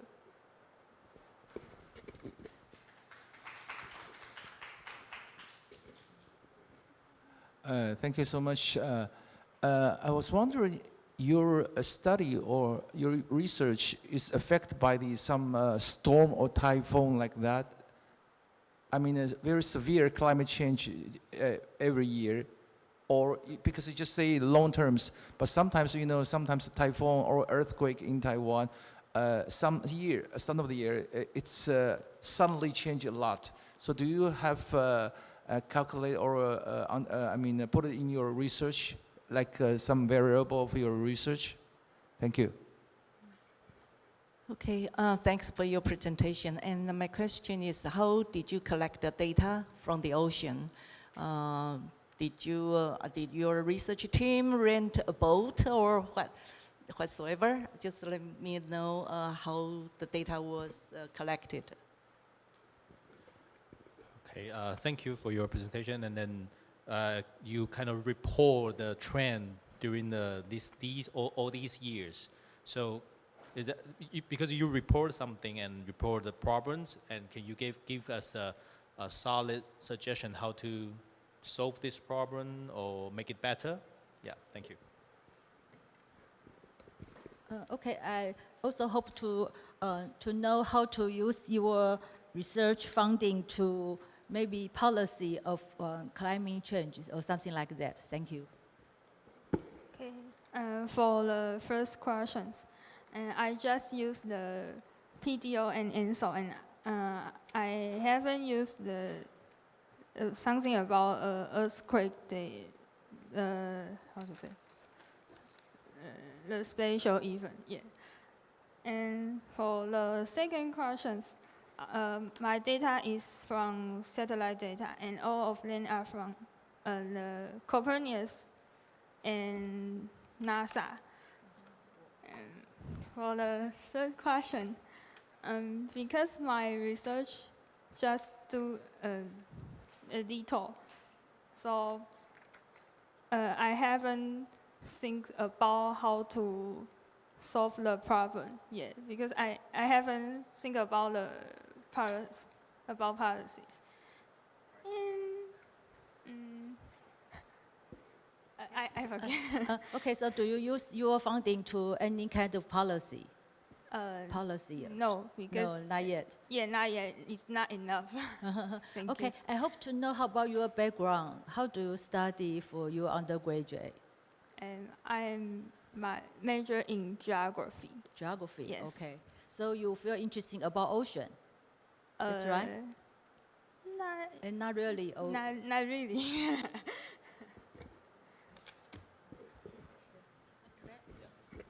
May I ask you another question?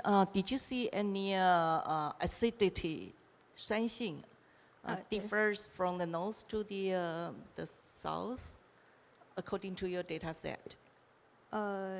Yes, I think it has an increasing trend, but just a little.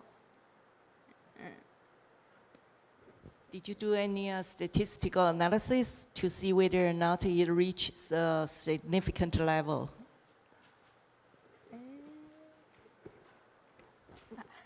Sorry. 你有没有用那个统计方法去看看它有没有达到显著差异？就是它的那个改变虽然是很小，但是有没有去检验？ No, I haven't. I didn't do that. You just look at the trend. Yes. Okay, thanks.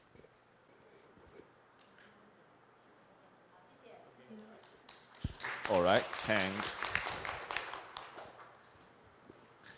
And now, lastly, let's welcome Team 规划狂人发电中 with their impactful project, Energy Dilemma in an Aging Society, as Taiwan approaches super age status amid intensifying climate change.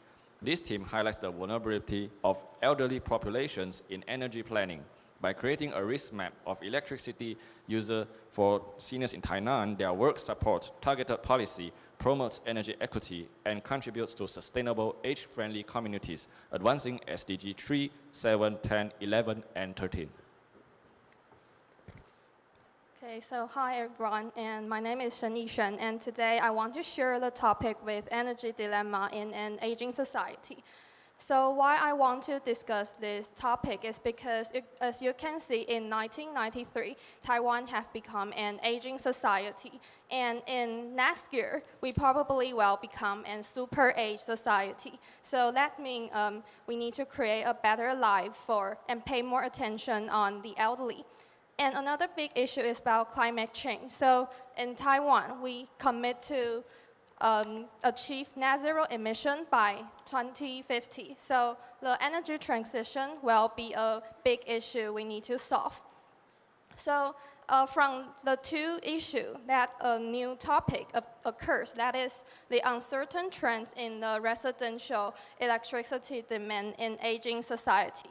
That is because some elderly they use energy wasting appliances, and also they live in outdated buildings and with a poor insulation and inefficient energy system, which can occur the energy poverty and serious health risks.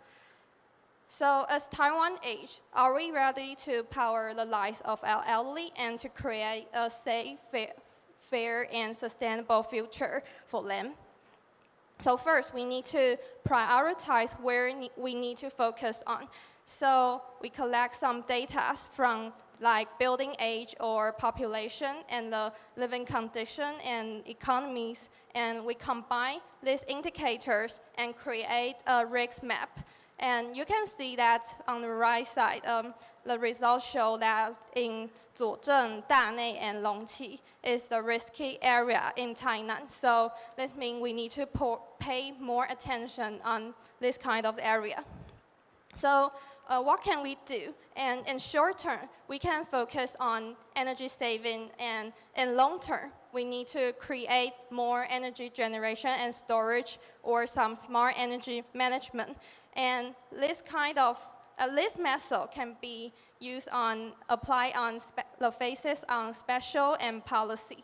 So in conclusion, why this project truly matter? Because first, it can respond to the real needs of an aging society. And second, it can provide a solid basis for energy policy and urban planning.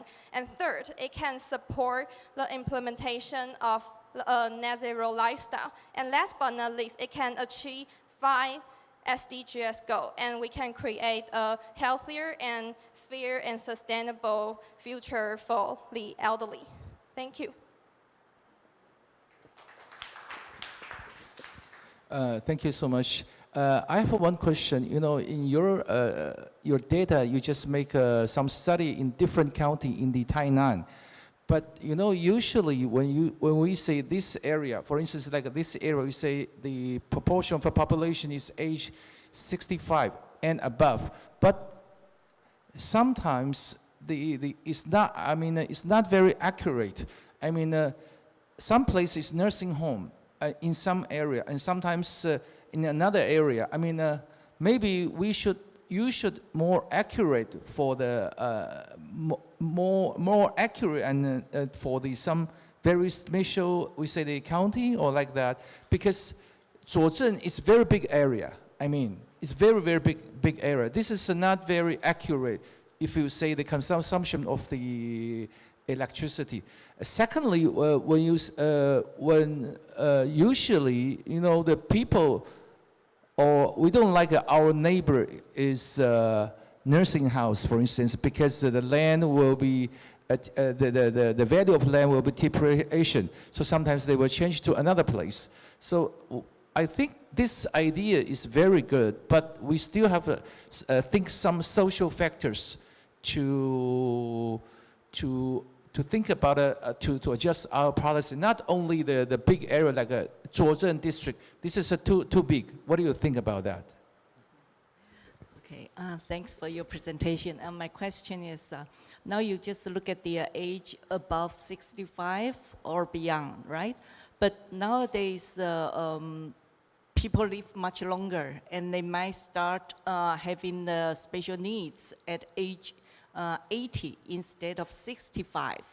So maybe 65 is not a very good indicator for you to do your analysis. So what if you have another chance, what might be the revised version of your study? Okay, thank you. I'm not sure if I'm right or wrong, because I heard that maybe you're saying elders may consume more energy power. Is that true? Because based on my experience, my mom really saving a lot of electricity.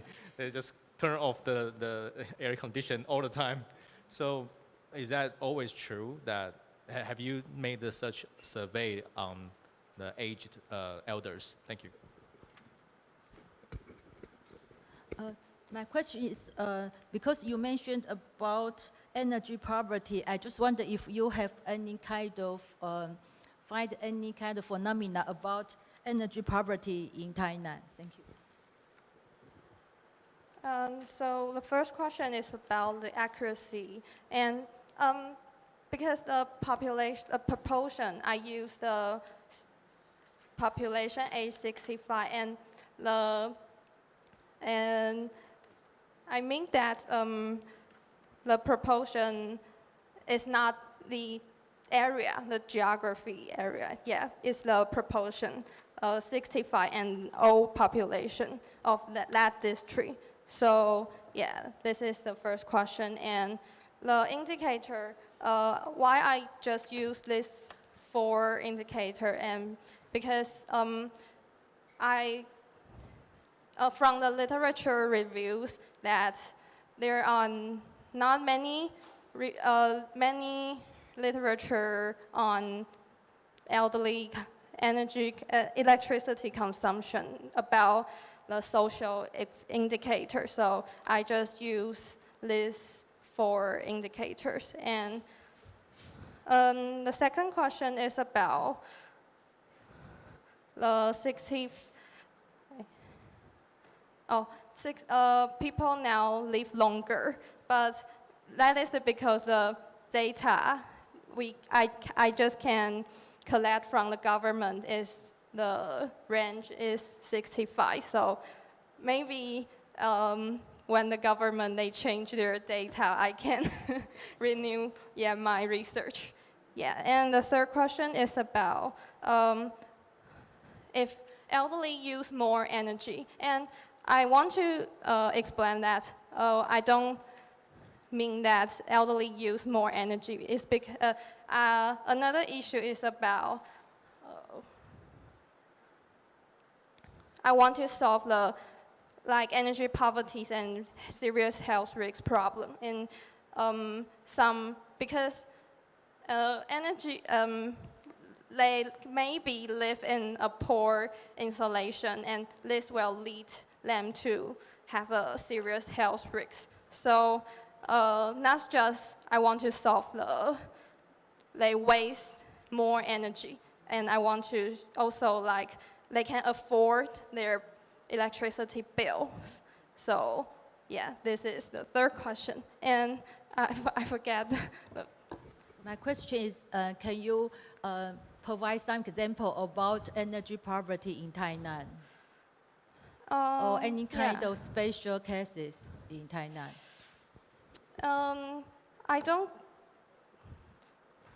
actually I don't hear about some case in Tainan about poverty. So from these studies, we try to use these methods to figure out is there energy poverty in Tainan. Thank you. Okay, time's up. Thank you. So, with all teams having completed their presentations, the tea break starts now. Please help yourselves to refreshments available next to the entrance on the 2nd floor. Feel free to mingle and relax. But just a reminder, please return to the 3rd floor and be seated 3 to 5 minutes before the awards ceremony begins.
前3名的部分，你们这边有名单吗？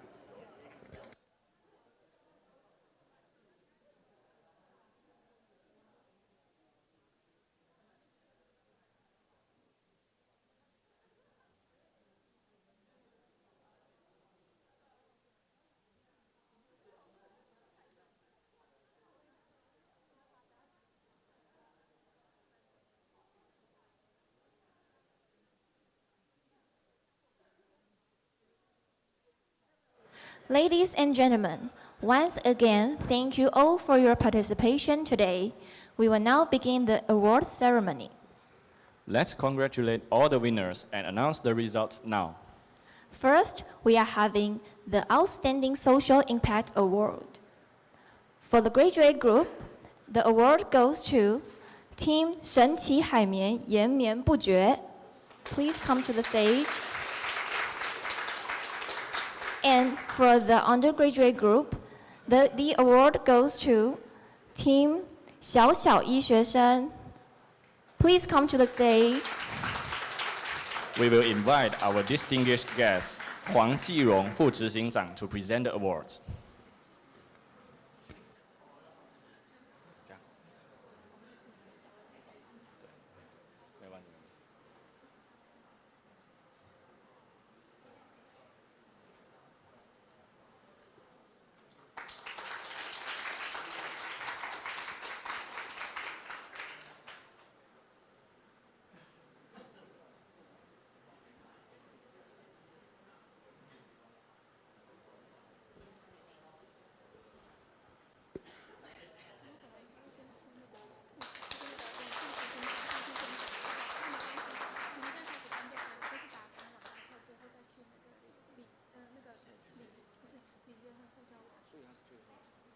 Let's take a photo together.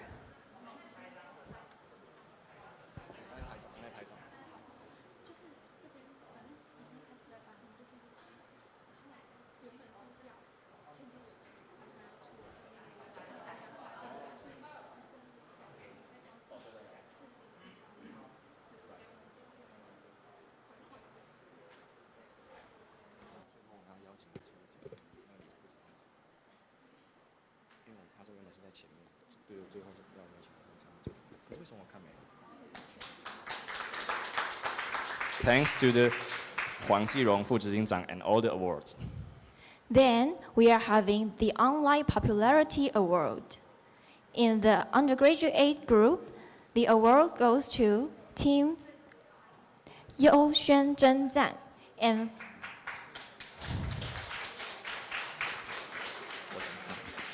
for the graduate group, the awards go to the Nomad. We will invite our distinguished guest, 李月亨副教务长 to present the awards.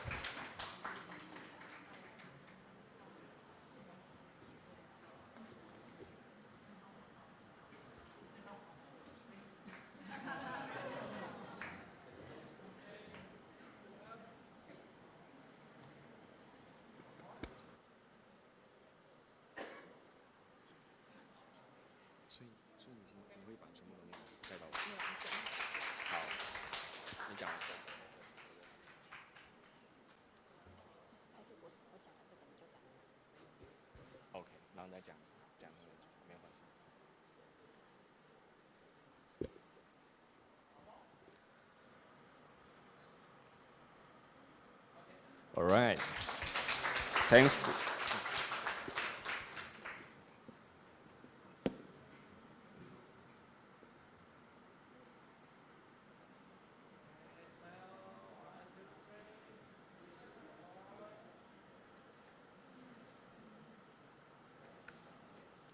All right. Thanks to 李副教务长 and the awards. Then we are having the finalist award. We will invite our distinguished guest, 郭乃莹副院长 to present the awards.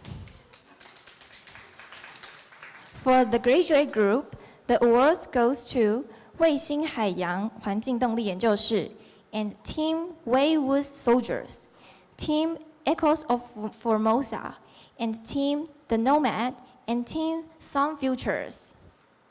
Then, for the undergraduate group, the awards goes to Team 我 S 了 Team 绿油油轻旅行 and 优轩征战 and Team 慢行者工作室。Let's go on the stage and present the award.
Let's take a group picture.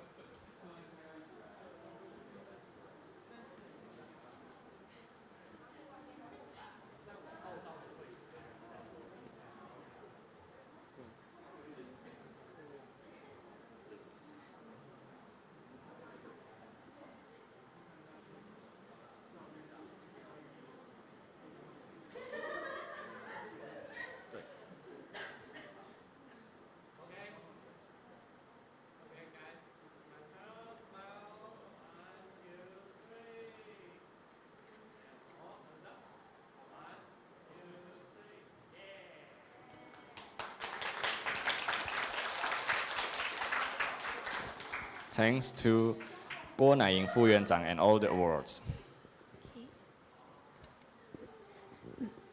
Then we are having the Merit Award. Under the undergraduate group, the award goes to Team Sashimi and Team Wanglai SDGs and Team 传声筒. We will invite our distinguished guest, 蔡群力院长, to present the awards. Please go onto the stage.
Thank you for all the awards.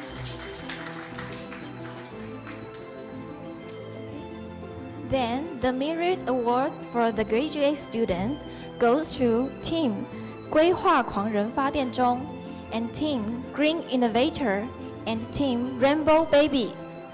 Please go to the stage.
Thank you for all the awards. And Okay, now we are going to announce the top 3 winners. Okay, we go by the undergraduate group first. Okay, the third place of undergraduate group goes to Team Permafly. And the second place goes to Team Love to Give.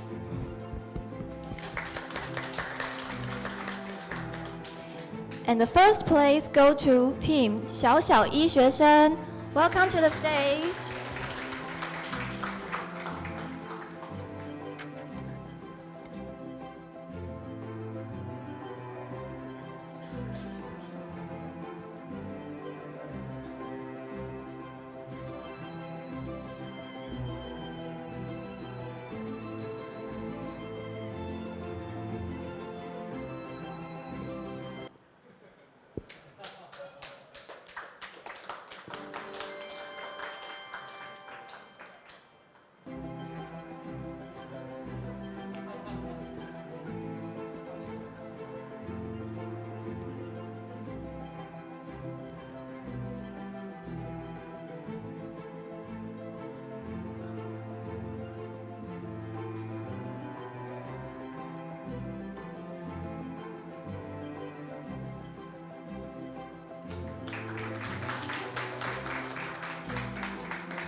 Thanks to all the awards.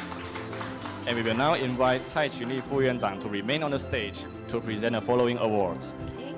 Then, for the graduate group, the third place goes to GOAI, mapping the way to better air. And the second place goes to Team Nano Spark. Then the first place goes to Team 神奇海绵延绵不绝. Welcome to the stage.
Thanks to 蔡群力副院长 and all the awards.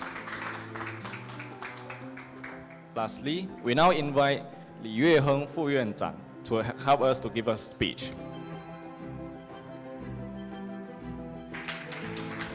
Okay, thank you. Thanks to all the participants and outstanding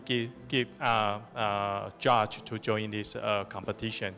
I think all the students, all the team, you receive the accolade for pretty outstanding presentation. You just propose the good idea, outstanding idea to solve this imminent challenge, like SDG challenge, including like the energy issue, food issue, culture and heritage, a lot of problem. And I think the proposal is not just up to air, it's a pretty particle. And sometimes a little feel is a kind of eureka moment, pretty inspired idea, but it's still particles. And I think the panel of the judge also pretty amazing about your presentation. So I would like to invite some judge to give us some feedback to all the participants. The first one, I would like to invite the ambassador Zheng Dashi to give us some words.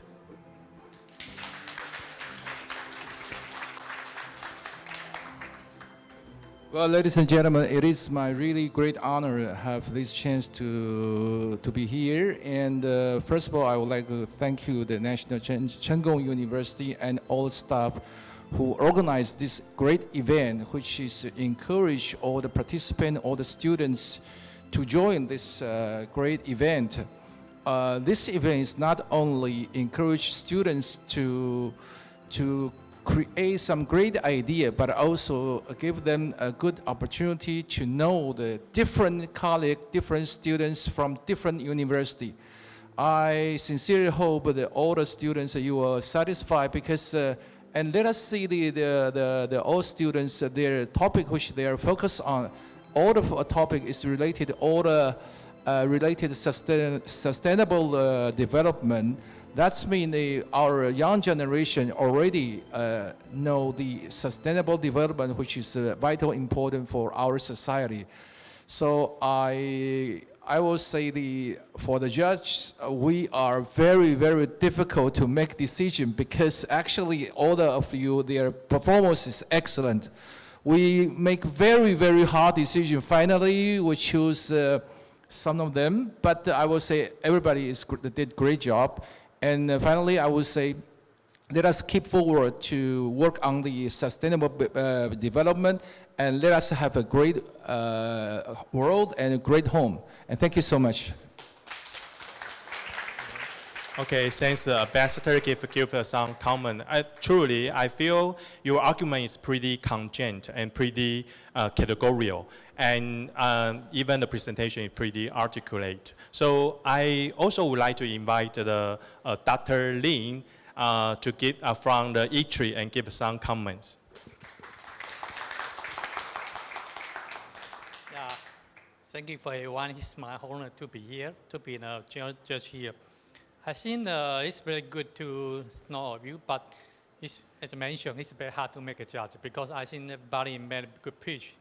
I think it's a very good experience to do the teamwork and find a good topic, which help for your future career or you want to pursue a higher education. Very good experience to you, especially SDG issue.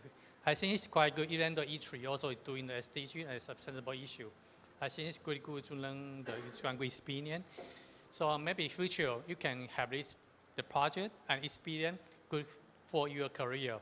Yeah, thank you. Okay, thanks, Dr. Lin. I think it's the end of the competition, and you are doing a wonderful job. And I think we're going to have the group picture down there, and we still have a couple time. If you have time, you can stay here and communicate with our judge. So probably you can have they can inspire you some good idea either. Okay, thanks for your participation.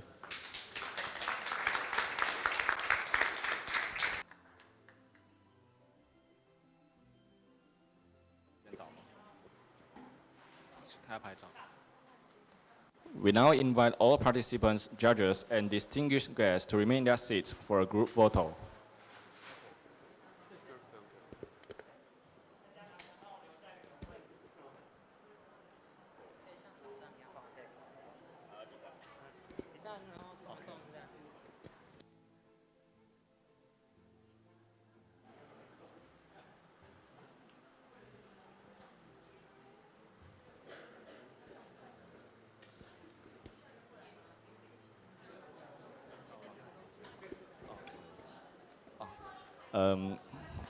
For those students in the behind, please come forward in front.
Okay, so please remain in your seats. Please remain in your seats. We will now take a short video. So when I count to 1, just move as much as you can to make some posture. All right? So I'll be counting now. 3, 2, 1. One more time. 3, 2, 1.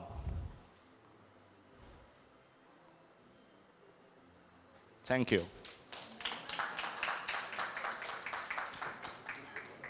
Thank you all for participating, and we hope you had a rewarding experience.